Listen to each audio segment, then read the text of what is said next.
Tradesman's, I'll talk on the right microphone, Tradesman's Entrance, and that's the Faith Brothers, who managed to sing into the right microphones and things. Billy, are you there? Yeah. Last time you were on the show, you had a problem a bit like I did just then, because I gather, were you not talking to Andy Batten Foster and the telephone went kaput? Oh, that's right, yeah. And you were lost Yeah, forever. yeah. How was Milton Keynes, in fact? Did you enjoy the gig there?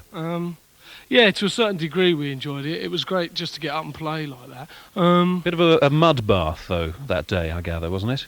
Yeah, but besides that, there's the simple fact that, like, the audience there had grown up with that band, U2. You know, and like our own audience hasn't grown up with us yet. We're still a fairly young band.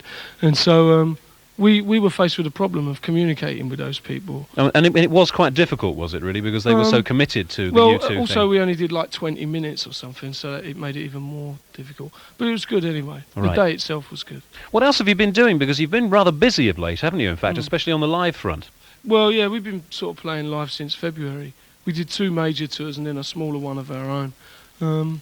And we're just about to set about recording our album. How have you noticed things change during that sort of long period of performing live? Because it must sort of change the material or your approach to it along the way. It really just sort of got us in shape as a band, because we only got together sort of a few weeks before we set out on the Boomtown Rats tour.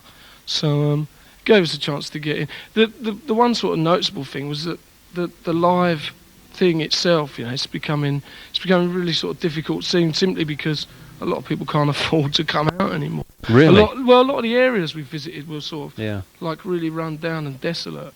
And so it was quite obvious a lot of people just couldn't afford it. I know an awful lot of people have complained to me when I've been going around the country that some of the best small venues are all closing because, I mean, obviously there isn't any money around. Exactly. And so it's a sort of horrible circle, isn't it, that it'll get worse and worse. Do you think there's an answer? Yeah, it's probably about time that the record industry itself subsidised smaller clubs and things. Simply because those clubs are fading out quicker than the rest of them. Yes. And so the sort of new bands, fresh bands, are finding it difficult to have anywhere to play. Right. Actually, it would be rather nice if, rather like the Live Aid last week, or back in the 60s when they had package tours, perhaps you could get a label tour together that would help finance itself. Thought, anyway. So your new album, you're starting recording very soon? Yeah, and, well, we've already started sort of production rehearsals. Yeah. We start recording next week. So when will that actually see the light of day? Around about October. Late September. Well, it's quite a long way off, in fact, isn't it? Now, today you're doing a sort of semi-acoustic set, aren't you? Yeah, it's the Faith Brothers Folk Club we set up.